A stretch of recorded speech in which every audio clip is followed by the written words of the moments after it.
반갑습니다. 율라스상 11번째 시간이죠. 오늘은 정약용과 실학에 대해서 한번 해보도록 하겠습니다. 자, 여러분들 영상 보고 오셨겠죠. 영상 우리 지금 본 영상 하나에도 있는데 바로 뮤지컬 지킬 앤 하이드의 요약이죠. 그죠? 이게 짧게 요약해서 본자에 가진 어떤 그런 장엄함은 조금 덜한데 뭐 좋은 내용입니다. 그죠? 타짜로 유명한 조승우 씨가 주연한 뮤지컬이에요. 노래도 잘 부르죠. 그리고 여러분에게는 잘 알려진 그죠? 지금 이 순간 이런 노래들도 있죠. 그죠? 굉장히 뮤지컬 노래도 유명한 노래 많죠. 그죠? 뮤지컬이라서 조금 약간 각색된 부분이 있는 것 같습니다. 그죠? 원작 소설에서는 이제 지킬이 하이드를 만든 이유가 뭐였냐면 밑에 나와 있죠. 이 지킬이 굉장히 젠틀한 사람이다. 말 그대로 젠틀. 영국이니까 젠틀맨이래요. 젠틀맨. 그러면 뭐였지? 최근 개봉 영화 뭐였죠? 그거? 매너스 맥스맨 나온 거 뭐였죠? 킹스맨이죠. 킹스맨. 킹스맨에도 나오는데 영국 하면 이제 유명했던 이미지가 영국 신사들입니다. 그렇죠? 높은 모자를 쓰고 지팡이를 짚고 항상 매너와 에티켓이 넘쳤던 그런 사람들이 영국의 신사들이죠. 브리티시맨들. 하지만 그들 당연히 이제 지킬도 그런 사람이죠. 그죠? 굉장히 명성이 자자한 그런 모험적인 인격이었는데 그럼에도 불구하고 그러니까 어떤 약간의 결벽증 같은 거겠죠. 자신의 내면에 있는 그 추악함들을 완전히 벗어버리지 못했다는 그런 죄책감 같은 게 있었나 봐요. 그래서 자신이 이 선과 악사에서 갈등하는 그 모습이 너무 싫어서 자신의 내부에 있는 그 악을 끄집어내서 별개의 인격으로 만들어버리는 겁니다. 그러니까 밤에는 그 별개의 인격으로 활동하고 낮에는 정말 완전한 도덕적 인간으로 살아가겠다는 거죠. 그래서 자신의 내면 속에 그 공존하고 있는 선과 악 중에서 악이라는 존재를 끄집어내서 별개의 인격인 바로 누굽니까? 바로 그렇습니다. 바로 하이드를 만들어내는 거죠. 그래서 밤에 그는 약을 복용하고 하이드로 변신해서 온갖 사악한 인간이 할 수 있는 가장 사악한 일들을 마구 저지르고 다닙니다. 그래서 어느 순간 지킬은 그런 하이드에게 완전히 점령당하게 되는 거죠. 원작 소설 지킬 앤 하이드에서는 실제 지킬이 주인공이 아니고 애터슨이라는 친구가 주인공입니다. 그래서 애터슨에게 하이드가 부탁을 하게 됩니다. 변호사이기 때문에 애터슨은 변호사이기 때문에 변호사에게 부탁하죠. 그에게 내가 죽으면 유산을 하이드에게 넘겨줘라. 내가 죽거나 혹은 실종되면 하이드란 사람에게 넘겨줘라 라고 하는데 하이드의 기관 행동 때문에 애터슨은 의심을 하게 되는 거죠.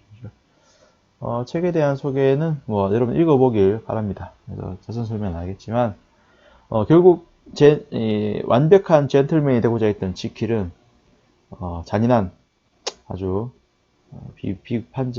슬픈 비관적인 어떤 결말을 맞이하게 됩니다. 새드 엔딩인데 한번 여러분들 독서를 한번 해보길 추천해 드립니다. 자, 내용 들어보도록 하죠. 자, 내용 들어가기 전에 왜 이 얘기를 했냐. 바로 이번 시간에 여러분들이 배울 정약용의 실학에서 말하는 바로 이 두 선과 악 사이에서 갈등하는 인간의 모습. 그것을 정약용의 책에서 정약용은 잘 설명하고 있습니다. 인간이 한데 그렇다고 해서 정약용은 이것을 피할 수 없다는 사실도 인정하고 있는 것 같아요. 자, 그 내용 한번 보도록 하죠. 자, 먼저 실학의 등장입니다. 조선 후기죠. 조선 후기. 알다시피 조선은 전기, 고려 말부터 성리학이 지배해왔죠. 성리학적 세계관에 의해서 만들어진 나라입니다. 성리학도 유학이고 실학도 유학이라는 사실은 여러분 이미 익히 알고 있을 겁니다. 근데 이런 성리학이 가진 문제점이 많다는 거죠. 특히나 사변화되었다. 공리공론에 치우쳐진다는 거죠. 좀 더 어렵나. 지나치게 학문적이고 좀 심오해지는 그런 경향이 강했습니다. 너무 지나치게 학문적이다. 유학이라는 학문은 원래는 굉장히 실천적인 학문이죠.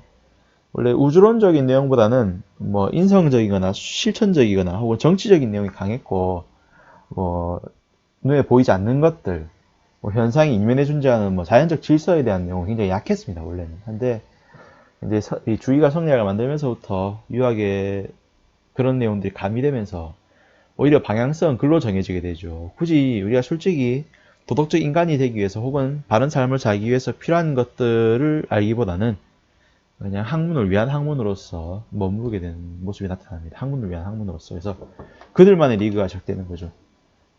당시의 지배층인 이 양반들이 긁게나 한다는 그런 어떤 자부심으로 할 수 있는, 그래서 지식 자랑에, 지식 장기 자랑에 치우친 이야기 없지 않았다라는 거죠. 그래서 이러한 성리학에 맞서서 지금 당대에 주어진 사회적 문제를 해결하는 데 주목했던 것이 바로 실학입니다. 이름 그대로 실천적이고 실용적인 그리고 실증적인 학문이 바로 실학인 거죠. 그죠?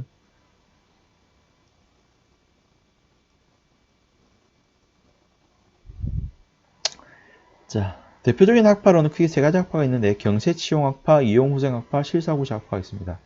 경세치용은 주로 농사를 중시했기 때문에 중농학파, 이용후생은 상공업을 장려했기 때문에 중상학파, 실사구시학파는 실증적인 학문 태도를 강조했기 때문에 그대로 실증 학문적 학파라고 볼 수 있습니다.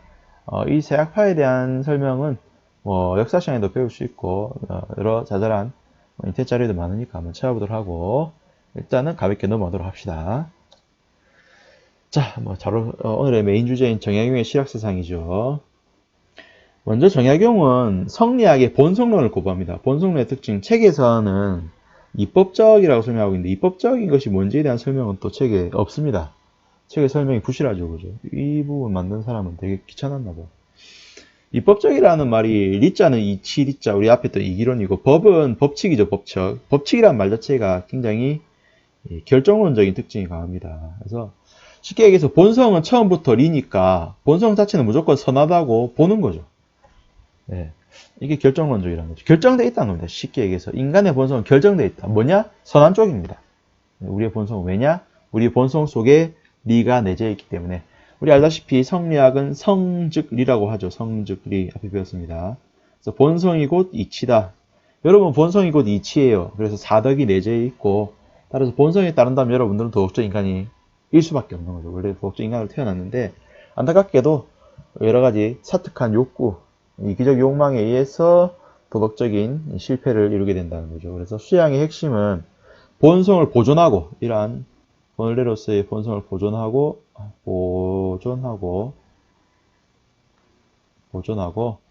더해서 이치를 깨닫는 궁리의 작업이 이루어집니다. 그래서 보존적 작업이 거경이라면 경물치지라는 이치 탐구의 작업이 궁리가 되겠죠. 그래서 거경궁리론이라고 앞에 배웠었습니다. 근데 이제 정약용이 볼 때는 타고난 본성이 그렇다라고 하기보다는 인간의 본성은 일종의 갈림길 안에 서 있다고 봐야겠죠. 갈림길 안에. 이것과 저것 사이에서 항상 갈등하는, 선택해야 하는, 갈등하는 그런 생동하는 인간의 모습을 제시하려고 했습니다. 실학이라는 자체가 현실적인 것에 주목하지 않습니까? 그래서 우리 현실을 들여다봤어요. 현실은 솔직히 이렇게 녹록하지가 않아요. 우리 참 여러분들도 잘 알잖아요. 여러분들 초등학교 때 바른 생활, 초등학교 때 바른 생활, 중학교 때 도덕 다 배웠지 않습니까? 고등학교 때 윤리. 그러면 여러분들은 이 정도 배웠으면 인간이 이만큼 배웠으면 도덕적이 돼야겠죠, 그죠? 심지어 나 같은 경우 대학교도 윤리다, 그죠? 대학원도 윤리인데 뭐야 이거? 윤리만 배웠잖아요. 완전 윤리적이겠죠, 그죠? 그러면 저 같은 사람은 정말 참 살기 힘들죠, 그죠? 어디 가서 이거 갖고 싶어 말을 못합니다, 그죠? 누가 막 어려운 부탁해도 막 거부하기 힘들어요. 엄청난 선입견이긴 한데 인간의 모습이 꼭 그렇지 않다는 걸 얘기하고 싶은 거죠, 정약용은. 아무리 우리가 강조한들 우리가 늘 이렇게 생득적인 욕구, 타고난 어떤 생리적 욕구를 거부하고는 또 살아갈 수 없습니다. 우리가 이제 그 당시 실학자의 대표적인 박지원이라는 사람이 쓴 양반전이나 허생전의 내용을 한번 살펴보자면 재미가 있죠, 그죠? 박재원 양반전에서는 양반을 굉장히 무기력하고 무능력한 존재로 비춥니다. 그래서 욕하기 바쁘죠, 그죠? 당시에 양반들의 의식이 그랬습니다. 당장 민생이 어렵고 혹은 자기 집안이 먹고 살기 힘들어도 양반은 그런 거 따지면 안 돼. 양반은 학문적인 탐구만 해야지라고 해서 현실을 도외시했던 그런 모습을 비춥니다. 도덕적인 내면의 갈등을 단순히 그냥 꾹 참고 인내하는 것에만 주목했다는 거죠. 하지만 알다시피 도덕이라는 것은 꼭 그렇게 인내하는 것만이 정답일 수는 없습니다. 그죠? 현실의 문제를 타개하고 그것을 통해서 보다 나은 현실을 만들어갈 때 도덕적 갈등은 많이 오히려 해소될 수 있는 부분이 많습니다.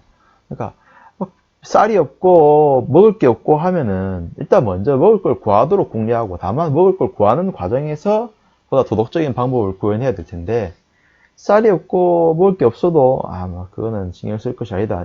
군자는 도리가 그것이 아니다. 이런 식으로 치부해버리니까 비판적이 될 수밖에 없는 거죠. 그죠? 그래서 허생전에서는 반대로 또 그래서 평생 허생, 생원하니까 생원 거죠. 생원이나 따놓고는 빈농민도 노는 작자가 어느 날 마누라 잔소리에 못 이겨서 결국은 큰 어떤 일을 벌리죠. 그죠? 능력을 보여줍니다. 그죠? 하면 된다는 걸 보여주는 거예요. 여기서는 또 반대로. 앞에 양반전이 무능한 거, 그죠? 이 못난 양반들 비판하면서도 한편으로는 허생전으로는 나가서 해봐라. 뭐든 할 수 있다. 이런 얘기 하고 있습니다. 허생전은 당시 그리고 조선시대 특이하게 경제학적인 어떤 내용도 담고 있다는 거 한번 읽어볼 만한 책이고 요즘 국어 나문학시장에 배웠는지 모르겠네요. 자, 그래서 인간 먼저 정리하고는 성정리의 저런 본성론을 거부하고 성기호설을 제시합니다. 인간의 본성은 딱 리가 아니고 선이 아니고 선과 악사의 선택하는 기호다. 기호 이러니까 뭐 물음표 더하별 이렇게 말하는 학생 있는데 물음표 더하기 뭐 꽃표 이게 아니고 무언가를 좋아하거나 싫어하는 성향 혹은 취향을 말하는 거죠. 취향.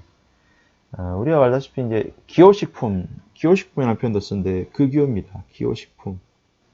어떤 사람, 이게 여러분들 밥 먹고 나서 만약에 여러분들이 후식으로 디저트를 먹는다 했을 때 여러분들 각자가 먹고 싶어하는 디저트가 다를 겁니다. 어떤 사람은 녹차, 어떤 사람은 커피, 어떤 사람은 뭐 쿠키, 어떤 사람은 뭐 케이크. 그래서 각자가 가진 기호와 성향이 다르죠, 그죠? 그래서 각자의 선택을 따라서 그걸 먹곤 하는데 그런 것처럼 여러분들은 뭐 이걸 할 수도 있고 저걸 할 수도 있고 좋아할 수도 있고 싫어할 수도 있고 그건 여러분들이 그때그때 선택하기에 따라 다른 거죠, 그죠? 그것은 여러분 선택에 달린 거고 그걸 기호라 합니다, 그죠?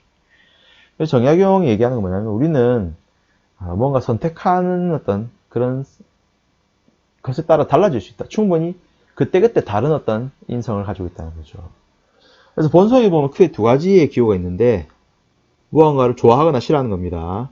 영지의 기호와 형부의 기호가 있어요. 영지의 기호는 도덕적 기호로서 선을 좋아하고 악을 싫어합니다. 이것만 있으면 좋겠죠, 그죠? 인간의 본성이. 이것만 있으면 딱 끝났죠. 다 선한 행동을 하겠죠. 하지만 안타깝게도 인간은 형부의 기호. 형부라는 말은 이제 육신이죠, 육신. 우리 육체에서 나오는 기호, 즉 생리적 기호가 있단 말이죠. 그래서 어떤 걸 좋아하느냐? 편한 거 좋아합니다. 혹은 맛있는 거. 이런 것들 좋아하죠. 반면에 불편한 거 싫어하고 맛없는 거 싫어하고 힘든 거 싫어하고 그랬습니다. 그래서 육체적 기호인 형부의 기호가 작용하게 되면 솔직히 도덕적인 행동보다는 비도덕적인 행동을 하기가 쉬운 거죠. 당장 내 눈앞에 물질적인 이익이 있다면 그거를 따르게 된다면 이익을 추구하다 보면 당연히 도덕은 무시될 수 있겠죠. 그죠?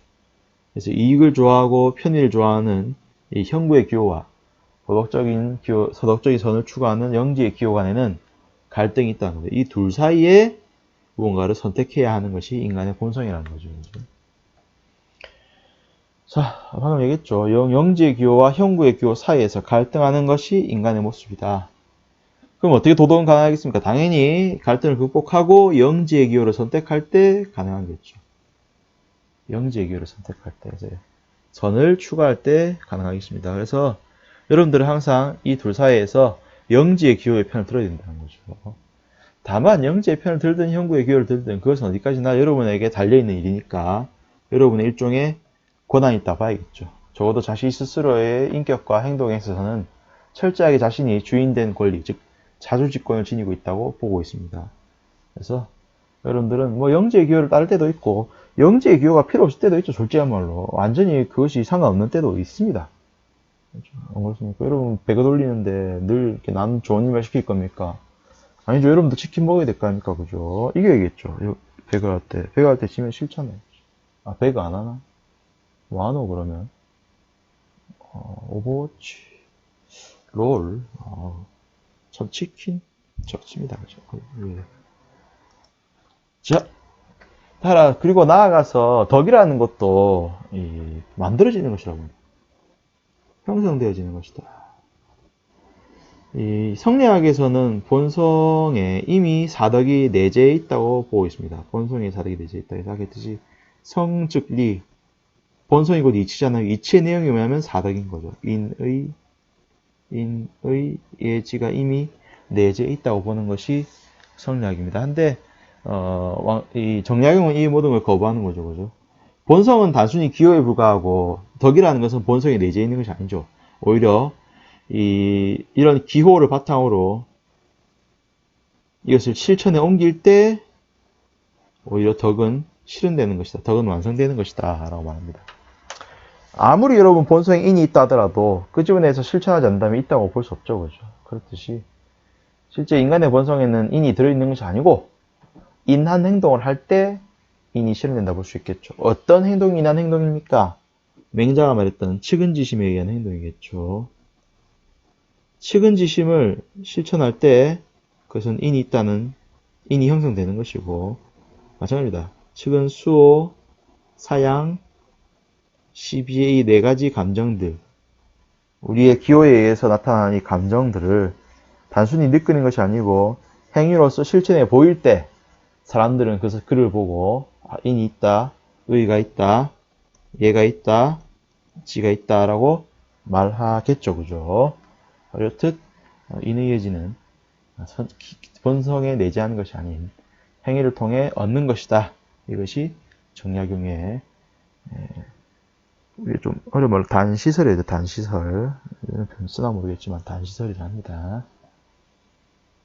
단시설 또 적어준다. 친절하죠. 자, 이렇게 오늘 여러분들 정약용의 실학을 바탕으로 성리학의 문제점들 지적하면서 인간이 가진 보다 더 생동감 넘치는 그런 특징을 알아봤어요. 그죠? 자, 여러분이 아까 생각했던 지키의 친구 어터슨이라면은 지키 이렇게 선과 악의 사이에서 갈등하면서 해결 방법을 찾을 때 어떤 조언을 하겠습니까? 여러분들 한번 정약용의 입장에서 한번 이거 조언을 한번 적어 보기 바랍니다. 자, 이번 시간 수업 들어줘서 감사합니다. 다음 시간에 뵙겠습니다. 안녕.